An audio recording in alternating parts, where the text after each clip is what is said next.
आप सभी को राधे राधे। मेरा नाम है आकाश और आज मैं आपको ब्लेंडर में किसी बेसिक शेप से कोई मॉडल किस तरह से बनाते हैं ये बताऊंगा।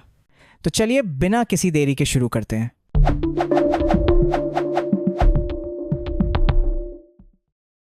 ब्लेंडर में किसी भी तरह का कोई भी ऑब्जेक्ट अगर आपको ऐड करना है तो इसके लिए आपको जाना पड़ेगा यहाँ ऐड पर।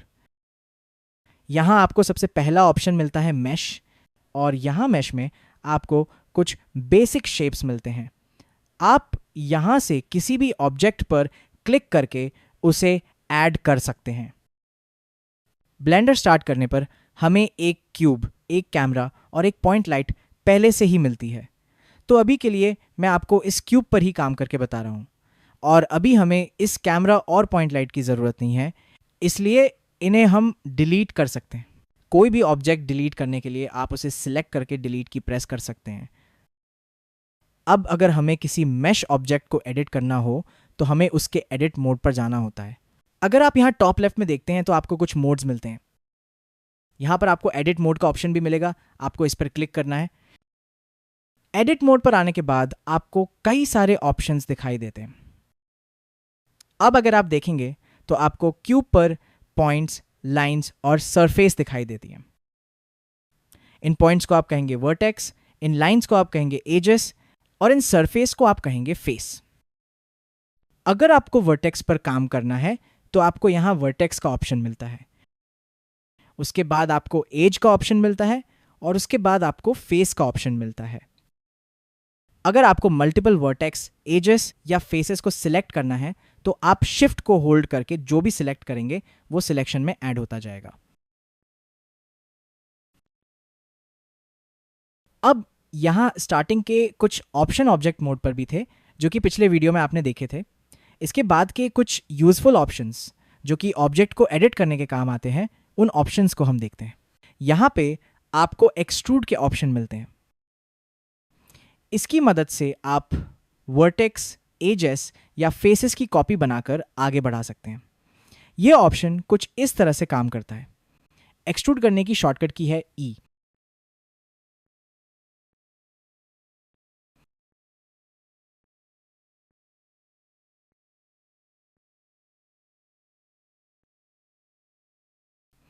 अगर आप इस ऑप्शन पर होल्ड करते हैं तो आपको एक्सट्रूड करने के कुछ और ऑप्शन भी मिलते हैं। अब इसके बाद आपको मिलता है इंसेट फैसेज का ऑप्शन। यह ऑप्शन कुछ इस तरह से काम करता है और इसकी शॉर्टकट की है आई।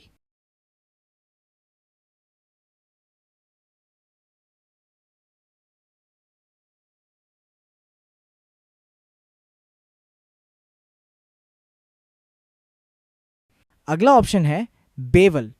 यह कुछ इस तरह काम करता है। बेवल करने की शॉर्टकट की है बी।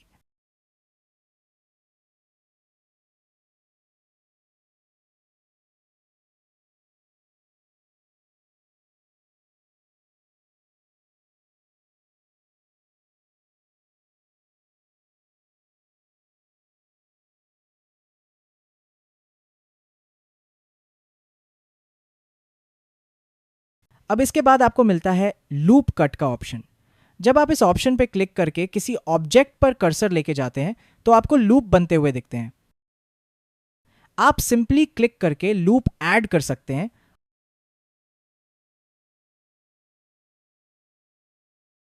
और यहां से लूप्स को एडजस्ट भी कर सकते हैं।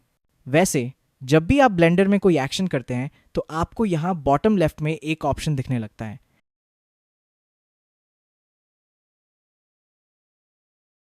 इसके बाद आपको ऑप्शन मिलता है नाइफ। इस ऑप्शन पर क्लिक करके अगर आप ऑब्जेक्ट पर कहीं भी इसे क्लिक करके फेरते हैं तो उस जगह पर यह कट लगा देता है।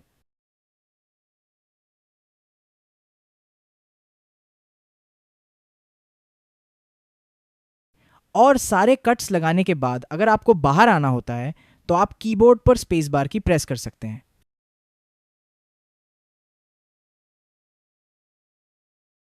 अभी के लिए इतने ऑप्शन कोई भी मॉडल बनाने के लिए काफ़ी हैं। एडिट मोड पर ज़्यादा ऑप्शन बताना थोड़ा बोरिंग हो सकता है। अब जैसे जैसे हम किसी प्रोजेक्ट पर काम करेंगे आपको सारे ऑप्शन क्लियर होते जाएंगे। अब हम एक वॉच का मॉडल बनाएंगे और उसके बाद उस पर टेक्सचरिंग करेंगे और फिर एनिमेशन भी करेंगे। तो अब हम आ जाएंगे ऑब्जेक्ट मोड पर और इस क्यूब को डिलीट करके मैं वॉच की एक रेफरेंस इमेज ऐड कर रहा हूं।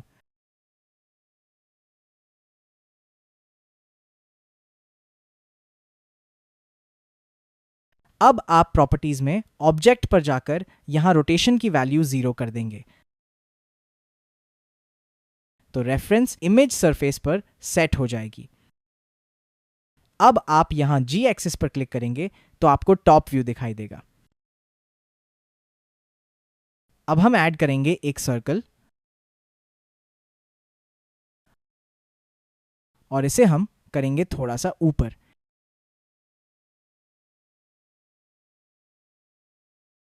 फिर अब आ जाएंगे सर्कल के एडिट मोड पर। अगर आप यहां से एम्प्टी को हाइड करके देखेंगे तो हमने जो सर्कल लिया है वो बस एक वायर की तरह आपको दिख रहा है, ये फिल नहीं है। इसे फिल करने के लिए जो शॉर्टकट की है वो है F। सर्कल को फिल करने के लिए आपको पहले इन सभी पॉइंट्स को सिलेक्ट करना होगा। अगर आपको ब्लेंडर में ऑल सिलेक्शन करना हो तो उसकी शॉर्टकट की है A। अब आप F प्रेस करेंगे तो ये फिल हो जाएगा। फिर सर्कल को इस Y एक्सिस में 90 डिग्री रोटेट करेंगे। इसके लिए आप R प्रेस करेंगे और Y एक्सिस के लिए Y। अब अगर आप 90 प्रेस करेंगे तो ये 90 डिग्री में रोटेट हो जाएगा।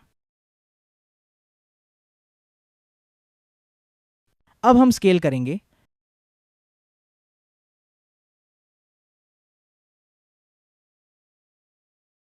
और यहां एक्सट्रूड वाले ऑप्शन से इस फर्स्ट लाइन तक एक्सट्रूड करेंगे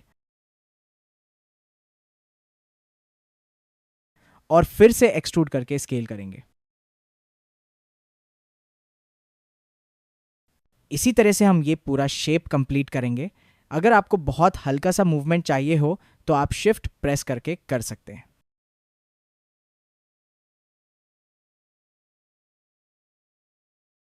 अब अगर आपको एक पूरा लूप सिलेक्शन करना हो तो आप ऑल्ट की के साथ क्लिक करके कर सकते हैं। अब इसे भी हम शेप के अकॉर्डिंग कर लेंगे। इसे जी से मूव करेंगे एक्स एक्सिस में और फिर यहां अब आपको इंसर्ट फेसेस वाले ऑप्शन को यूज करना होगा, फिर एक्सट्रूड करना होगा।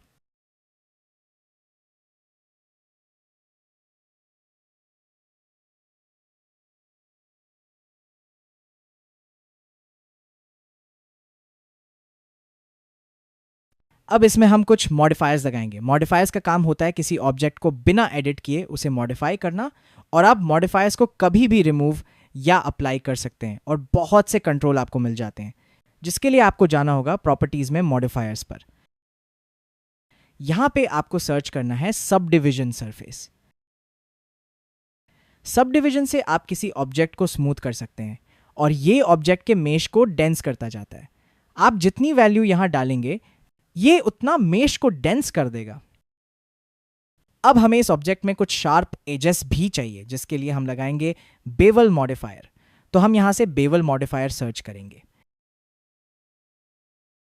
हमें बेवल मॉडिफायर को सब डिविजन के ऊपर लगाना होगा, तो हम इसे ड्रैग करके ऊपर ले जाएंगे। अब हमें अगर किसी स्पेसिफिक एजेस को बेवल करना है तो हम यहां पे एंगल की जगह कर लेंगे वेट। अब हम यहां से एज सिलेक्शन के लिए क्लिक करेंगे और ऑल्ट के साथ यहां की एजेस को लूप सेलेक्ट कर लेंगे। फिर आपको इस तरफ एक छोटा सा एरो दिखेगा। यहां आप मीन बेवल वेट से बेवल को कंट्रोल कर सकते हैं। अब अगर आप यहां बेवल मॉडिफायर पर अमाउंट और सेगमेंट सेट करते हैं तो आपको एक शार्प राउंडेड एज देखने को मिलती है। इसी तरह से आपको जहां जहां की भी एजेस शार्प करनी है आप कर सकते हैं।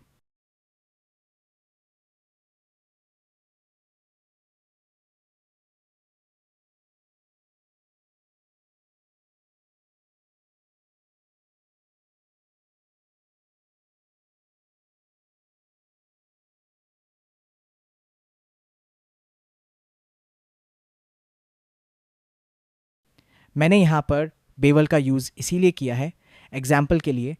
अगर आप क्यूब की एज को देखते हैं तो वो बिल्कुल शार्प दिखती है। इस तरह का इफेक्ट नहीं आता। तो हमें जहाँ जहाँ पर ज़रूरत है हम सभी एजेस को शार्प कर लेंगे। ब्लेंडर में आपको यहाँ पे एक ऑप्शन मिलता है जिससे आप अपने ऑब्जेक्ट का ट्रांसपेरेंट व्यू देख सकते हैं। अब हम यहाँ पर एक लूप ऐड करेंगे और इसे स्केल करके एडजस्ट कर लेंगे।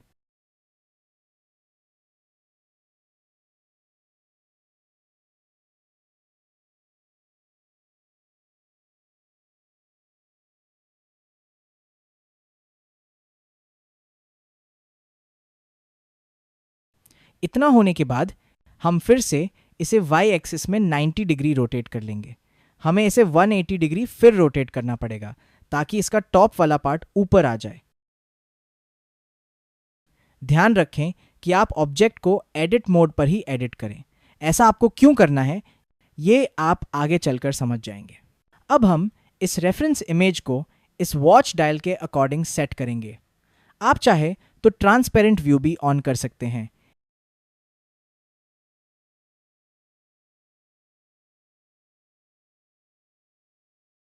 एक एज सेलेक्ट करके उसे मूव करेंगे।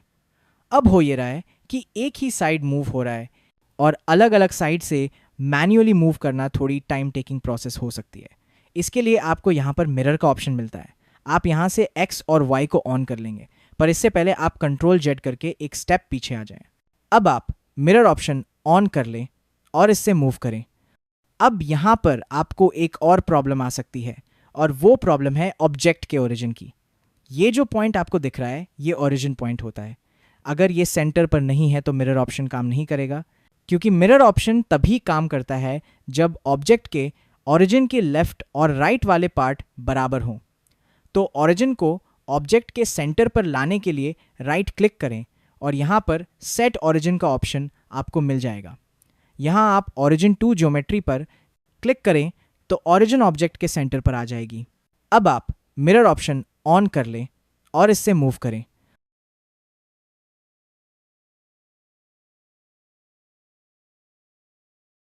और अब हम इसे बेवल करेंगे। ध्यान रखें कि यह मिरर ऑप्शन यहाँ के सभी ऑप्शंस पर काम नहीं करेगा।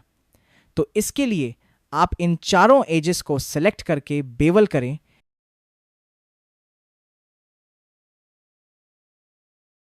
और यहां से कोई वैल्यू डालकर बेवल को एडजस्ट कर लें।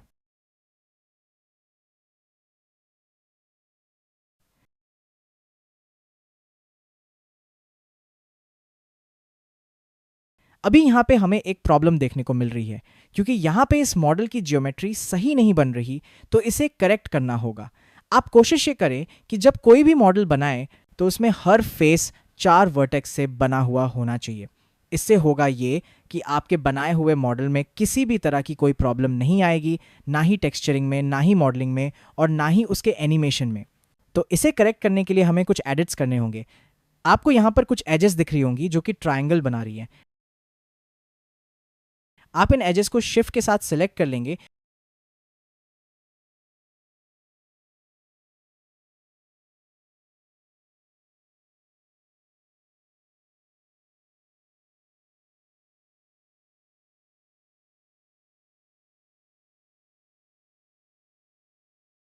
और कीबोर्ड पे प्रेस करेंगे कंट्रोल एक्स, जिससे कि ये हट जाएगी।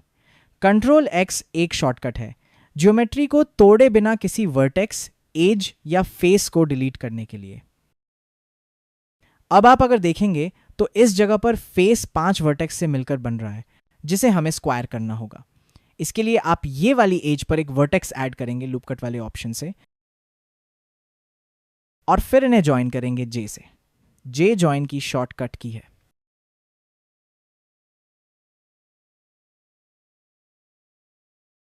इसके बाद आप किसी एक वर्टेक्स को सिलेक्ट करके उसे 2 बार जी प्रेस करके मूव करेंगे।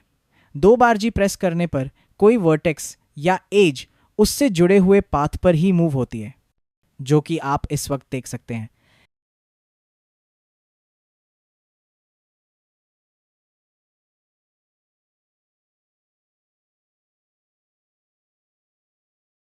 अगर ये शॉर्टकट्स और टूल्स आपको थोड़े मुश्किल लग रहे हैं, तो अगर आप इन्हें 5 से 10 बार प्रैक्टिस कर लेंगे तो ये आपके लिए बहुत आसान हो जाएंगे। इसकी गारंटी मैं लेता हूँ।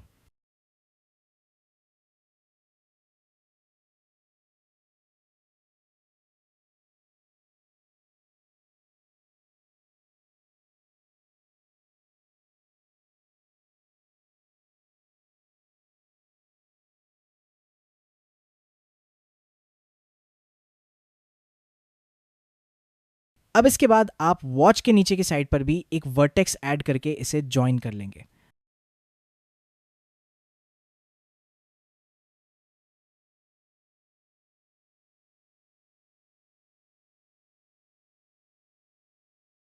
अगर आपको वर्टेक्स दिखाई न दे तो आप ट्रांसपेरेंट व्यू ऑन कर लें।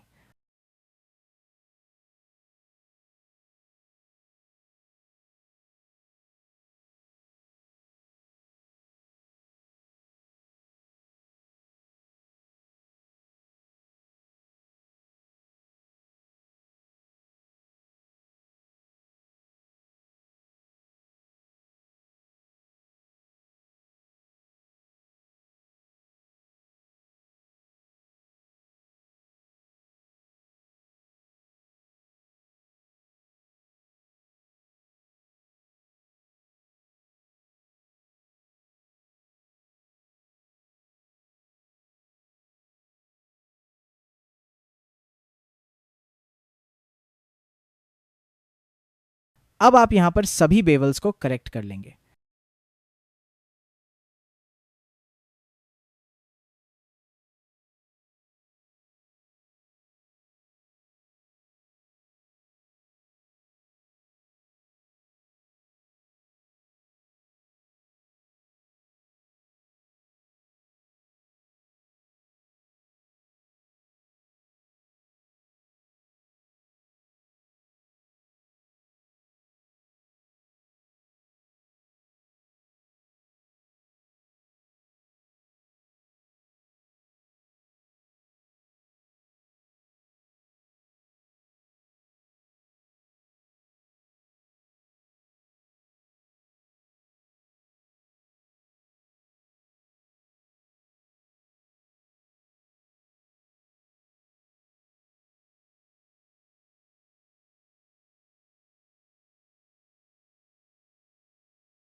अब आप यहां देखेंगे तो एक प्रॉब्लम और है कि यहां भी इस फेस की 4 साइड्स नहीं है, उससे ज़्यादा है।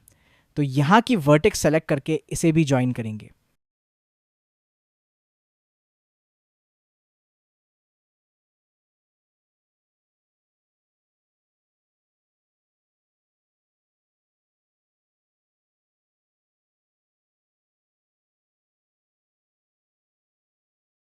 अब ये पूरी तरह से करेक्ट हो चुका है।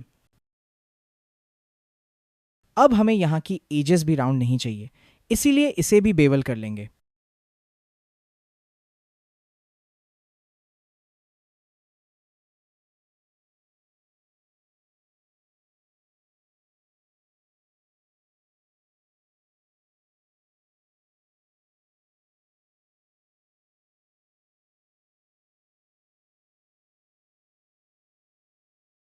इतना होने के बाद हम इसे रेफरेंस इमेज के अकॉर्डिंग थोड़ा एडजस्ट कर लेंगे। हमने यहां मिरर का ऑप्शन ऑन किया है, तो हम एक साइड पर ही चेंज कर सकते हैं।